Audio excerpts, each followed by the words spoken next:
नमस्कार, आप देख रहे हैं एक से बढ़कर एक खबरों का सिलसिला, जिसमें हम आपको एक खबर की 10 खबर नहीं, हम दिखाते हैं खबरें एक से बढ़कर एक। आपके साथ मैं हूं ज्योति मिश्रा।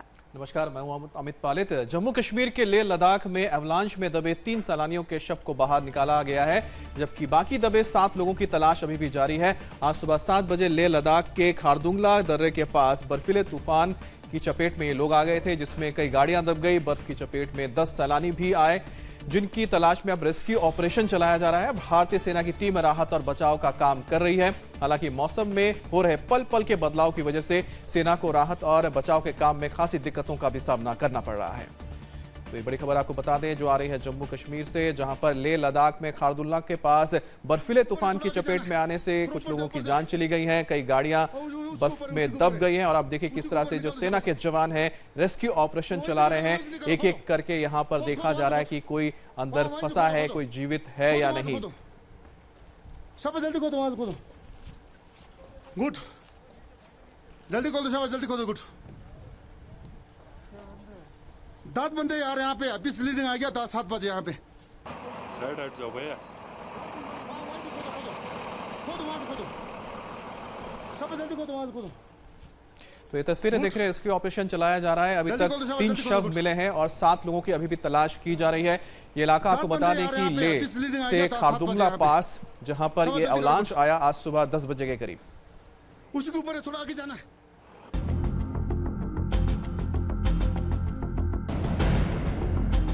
-15 डिग्री में मौत से जिंदगी की जंग। उसी के ऊपर है, थोड़ा आगे जाना है। थोड़ा ऊपर जा, ऊपर जा। उसी के ऊपर है, उसी के ऊपर है, उसी के ऊपर निकाल दो शाबाश। वहीं से निकालो, वहीं से निकालो, खोदो। बर्फीले तूफान में फंसे 10 सैलानियों का रेस्क्यू ऑपरेशन। खोद खोद वहां से खोद, वहीं से खोदो, खोदो खोदो, वहां से खोदो शाबाश, जल्दी खोदो, वहां से खोदो। बर्फ के बीच रेस्क्यू ऑपरेशन की ये हैरत अंगेज तस्वीरें आई है जम्मू कश्मीर के लद्दाख इलाके से, जहां खारदुंगला दर्रे के पास एवलांच में 4 गाड़ियां दब गई। इसमें करीब 10 लोगों के दबे होने की आशंका है। सभी 4 गाड़ियों में सैलानी हैं जो बर्फ के नीचे दबे हैं। इन पर्यटकों को बचाने के लिए सेना और पुलिस के जवान मौके पर पहुंचकर रेस्क्यू ऑपरेशन में जुटे हुए हैं। उसी के ऊपर है, थोड़ा आगे जाना है। थोड़ा ऊपर जा, ऊपर जा। उसी के ऊपर है, उसी के ऊपर है, उसी के ऊपर निकाल दो शाबाश। वहीं से निकालो, वहीं से निकालो, खोदो। हालांकि तापमान बेहद कम होने की वजह से उन्हें मुश्किलें आ रही है। खोद खोद वहां से खोद, वहीं से खोदो, खोदो खोदो, वहां से खोदो। मध्य प्रदेश के इंदौर से रोंगटे खड़ा करने वाला एक हादसा कैमरे में कैद हुआ। यहाँ बेटमा इलाके की लाइफ सिटी कॉलोनी से जुलूस निकल रहा था और तभी एक बेकाबू रफ्तार से आती महिंद्रा पिकअप वैन ने 30 से भी ज्यादा लोगों को रौंद डाला। टक्कर लगते ही लोग घायल होकर जमीन पर गिर पड़े। उन्हें बचाने के लिए लोग दौड़ते नजर आए, लेकिन तब तक कई बुरी तरह से घायल हो चुके थे। आनन फानन में सभी घायलों को पास के जिला अस्पताल में भर्ती किया गया, जहां उनका इलाज चल रहा है। बताया जा रहा है कि इलाके के ही चौहान परिवार में एक निजी कार्यक्रम था, जिसको लेकर सड़क पर जुलूस निकाला जा रहा था और तभी एक पिकअप वाहन चालक ने गाड़ी से नियंत्रण खो दिया और महिलाएं, बच्चों समेत कई बुजुर्ग भी इस हादसे का शिकार बन गए। ये पूरी वारदात पास लगे एक सीसीटीवी में कैद हो गई।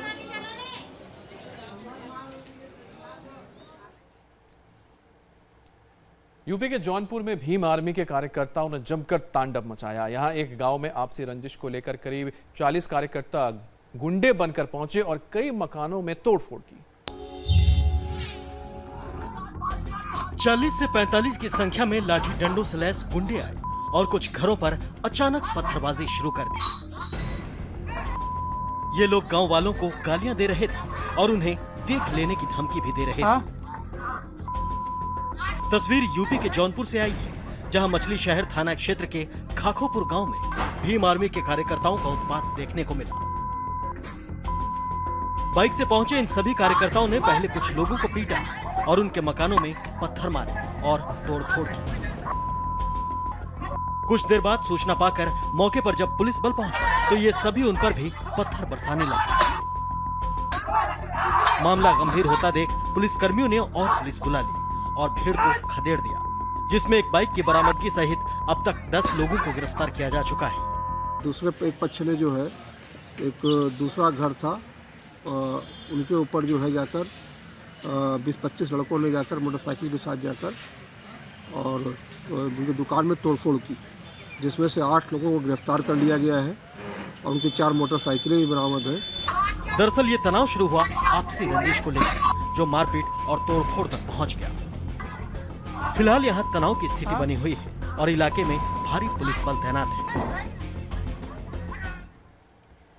हरियाणा के करनाल में बदमाश बेखौफ हो चुके हैं। हाईवे पर एक स्विफ्ट कार सवार को गोलियों से छलनी करके बदमाश आराम से फरार हो गए।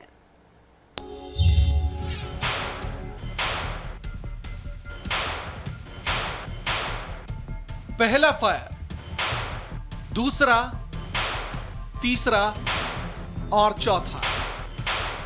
एक दो नहीं बल्कि बदमाशों ने कुल 14 से 15 राउंड फायरिंग की। अंदाज बिल्कुल फिल्मी था। स्विफ्ट कार के अंदर एक शख्स बैठा था, तभी कुछ बदमाश कार के पास पहुंचे और ताबड़तोड़ गोलियां दागने लगे। आसपास खड़े किसी भी शख्स की हिम्मत नहीं थी कि बदमाशों को रोक ले। ताबड़तोड़ फायरिंग की आवाज गूंज रही थी बस। आसपास लोगों की भीड़ थी, लेकिन सब बदमाशों के आगे बेबस थे। बदमाश बेखौफ होकर गोलियां दागते जा रहे थे। गाड़ी में बैठे शख्स के सीने में 14 से 15 गोलियां उतारने के बाद बदमाश मौके से भाग निकले। इसके बाद लोग कार के पास दौड़े, लेकिन गोलियों से छलनी शख्स को बचाया नहीं जा सका। दिल दहला देने वाली वारदात हुई हरियाणा के करनाल में, जहां जीटी रोड पर 3 हथियारबंद बदमाशों ने पिंटू उर्फ विकास नाम के लड़के को गोली मारकर मौत के घाट उतार दिया। उनके साले को गोली मार दिया 3 लड़कों ने। क्रेटा पे थे, क्रेटा छोड़ गए और एक्टिवा छीन के ले गए हैं। कुल 3 बदमाश थे, सबके हाथ में पिस्टल थी। बताया जा रहा है कि मामला पुरानी रंजिश का है। फिलहाल पुलिस आरोपियों की तलाश में जुट गई है। अहमदनगर में महिला पार्षद और उसके परिवार ने जबरदस्त तोड़फोड़ की। इस परिवार का आतंक इलाके में ऐसा है कि ये लोग घंटों एक होटल में तोड़फोड़ करते रहे, गाड़ियों के शीशे तोड़ दिए, लेकिन किसी ने इनके खिलाफ आवाज तक नहीं उठाई। एक शख्स होटल के दरवाजे पर डंडा मारा तो दूसरे ने लात मारी। इलाके में इन दोनों ने काफी देर तक लोगों को इसी तरह डराया धमकाया। लोगों में खौफ ऐसा कि किसी की हिम्मत इन्हें जवाब देने की नहीं हुई। खुलेआम गुंडागर्दी की तस्वीर आई है महाराष्ट्र के अहमदनगर के मुकुंद नगर इलाके से। गुंडागर्दी कर रहे ये लोग यहां की महिला पार्षद मिनाज खान के बेटे और पति हैं। इस मोहल्ले में कई घंटे तक ये लोग बदमाशी करते रहे, तोड़फोड़ करते रहे, लेकिन उन्हें रोकने वाला कोई नहीं था। जानकारी के मुताबिक पार्षद मिनाज खान के बेटे के साथ होटल मालिक की कहासुनी हो गई। इसके बाद इस परिवार ने होटल में तोड़फोड़ की और एक शख्स को तलवार से जख्मी कर दिया। पुलिस ने पूरे मामले की जांच शुरू कर दी है। वहीं इलाहाबाद के करेली में आदमखोर तेंदुए से लोग परेशान हो गए। तेंदुए के डर से लोग दिन में ही घर से निकलते नजर आए और घर से निकलने में कतरा रहे थे, कहीं तेंदुआ उन पर हमला ना कर दे।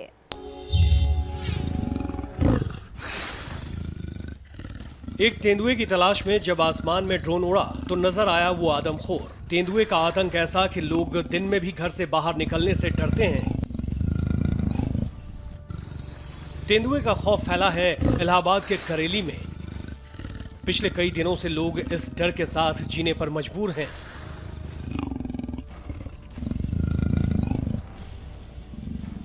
वन विभाग की मदद से लोगों ने तेंदुए को पकड़ने की कवायद तेज की तो वो जंगल में छिप गया। तेंदुए को पकड़ने की सारी कोशिशें बेकार जा रही है, जिससे लोगों में डर फैलता जा रहा है। अब करेली के भोपतपुरा में लोग सहमे हुए हैं, कहीं तेंदुआ वापस हमला न कर दे।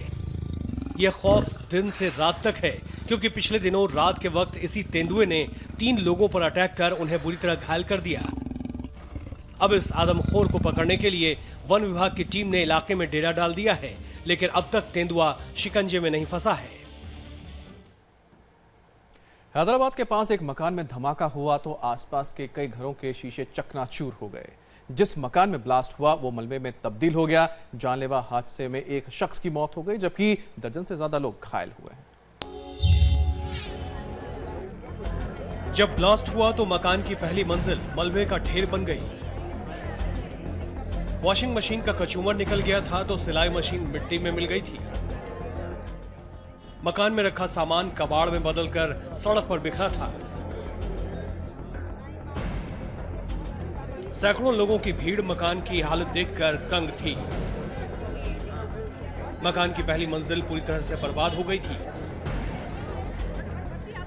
हैरान करने वाली यह तस्वीर आई है हैदराबाद के मेडचल जिले के कापरा इलाके से। धमाका इतना जबरदस्त था कि आसपास के मकानों में लगे शीशे चकनाचूर हो गए। जानलेवा हादसे में एक की जान चली गई जबकि कई लोग गंभीर रूप से जख्मी हो गए। 2 की हालत नाजुक बनी हुई है। आसपास मौजूद लोगों के मुताबिक ब्लास्ट सिलेंडर की वजह से हुआ, लेकिन पुलिस को जिलेटिन की छड़ों की वजह से धमाके का शक है। वेलकम बैक, आप देख रहे हैं एक से बढ़कर एक। और अब आपको अमेरिका से आई एक हैरान करने वाली तस्वीर दिखाते हैं। यहाँ पुलिस ने बैंक लुटेरों का पहले तो कार से पीछा किया और फिर हेलीकॉप्टर की मदद से इन बदमाशों को धर दबोचा। आगे आगे लुटेरों की कार और पीछे पुलिस। 150 किलोमीटर की रफ्तार से भाग रही थी लुटेरों की कार और पुलिस आसमान से लेकर जमीन पर लुटेरों का पीछा कर रही थी। हाईवे पर दौड़ती कार की रफ्तार इतनी ज्यादा थी कि कार का बोनट खुलकर कार के शीशे पर चिपक गया, लेकिन इसके बाद भी लुटेरों की कार नहीं रुकी। तस्वीरें अमेरिका की डलास की हैं, जहां काली कार में 3 लुटेरे बैठे थे जो बैंक लूटकर भाग रहे थे। पुलिस ने हाईवे पर कार से पीछा शुरू किया और आसमान में हेलीकॉप्टर से। लुटेरे पहले भी कई बैंक लूट चुके थे। इस बार कहां लूट करेंगे इसकी खबर पुलिस को पहले से ही मिल चुकी थी, इसलिए पुलिस की एक टीम हेलीकॉप्टर से भी नजर रख रही थी। पुलिस की टीम लुटेरे को दबोचने के लिए जैसे ही बैंक पहुंची तो 3 लुटेरे काली कार से भागने लगे। पुलिस ने पीछा किया। काफी दूर जाकर पुलिस ने लुटेरों की कार को पंचर कर दिया, जिसके बाद लुटेरे कार छोड़कर भागने लगे, लेकिन आखिरकार पकड़े गए। आपको एक ऐसी तस्वीर दिखाते हैं जिसमें एक्ट्रेस रवीना टंडन के साथ एक सांसद डांस करते नजर आ रहे हैं। ये सांसद कौन है और कहां की ये तस्वीर है, देखिए इस रिपोर्ट में। बॉलीवुड एक्ट्रेस रवीना टंडन के ठुमके तो आपने कई बार देखे होंगे। अब जरा नेताजी के डांस पर नजर डालिए।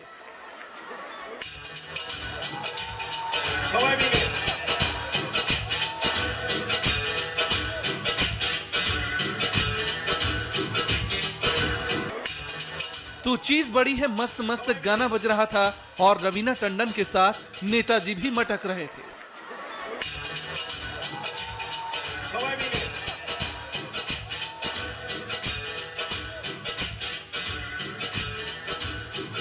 वीडियो में दिख रहे नेताजी का नाम है सौगत रॉय, जो पश्चिम बंगाल की दमदम सीट से टीएमसी सांसद हैं। मौका था दमदम में एक मेले के उद्घाटन का। इस दौरान गाने की धुन पर रवीना टंडन के साथ सांसद सौगत रॉय भी थिरकने लगे।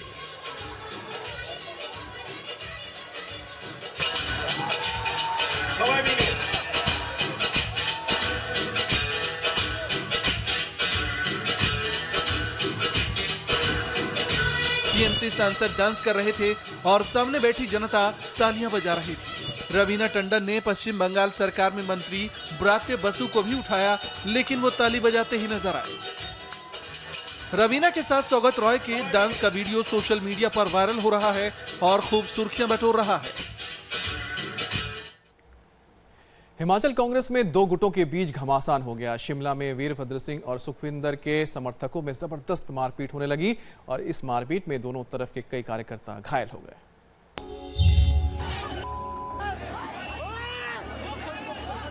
मुक्के बरस रहे थे, थप्पड़ चल रहे थे, कुर्सियां फेंकी जा रही थी।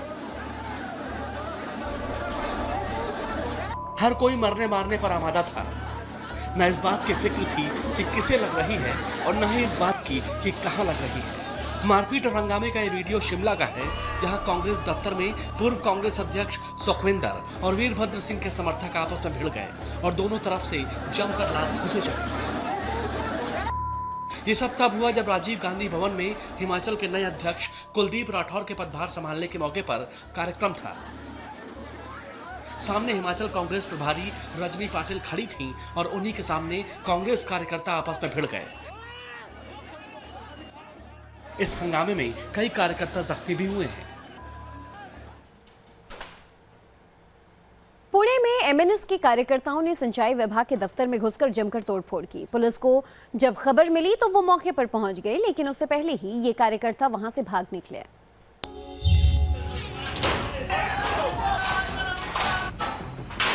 कोई पानी का पाइप तोड़ रहा था तो कोई तार उखाड़ने में जुटा था, कोई लोहे के पाइप निकालकर खिड़कियों पर मार रहा था तो कोई दीवारों पर चढ़कर पाइप निकालने में लगा था।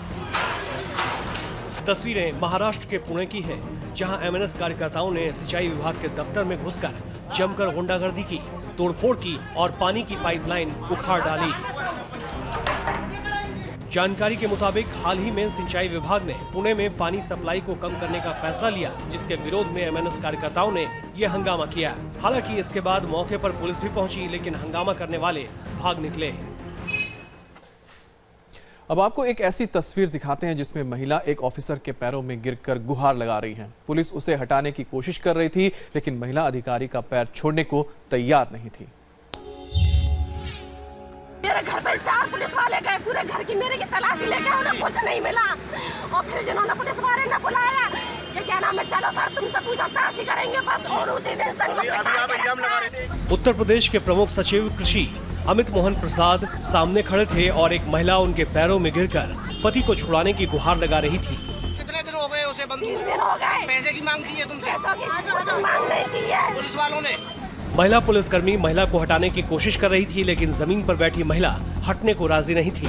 ये सब तब हुआ जब कृषि विभाग के प्रमुख सचिव अमित मोहन प्रसाद 2 दिन के दौरे पर मथुरा पहुंचे हुए थे। इस दौरान हाईवे थाना के मुआयने से वापस लौटते वक्त ये महिला उनके पैरों में गिर पड़ी और गुहार लगाने लगी। आरोप लगाया कि पिछले 3 दिनों से पुलिस ने अवैध शराब बेचने के आरोप में उसके पति को थाने में बिठा रखा है। मेरे घर पे 4 पुलिस वाले गए, पूरे घर की मेरे की तलाशी लेके, उन्हें कुछ नहीं मिला। और फिर जिन्होंने पुलिस वाले ने बुलाया कि क्या नाम है, चलो सर तुमसे पूछताछ करेंगे बस, और उसी दिन अपने सामने रोती बिलखती महिला को देखकर अमित मोहन प्रसाद ने न सिर्फ नाराजगी जाहिर की, बल्कि पुलिस को इसके पति को तुरंत छोड़ने का आदेश भी दिया।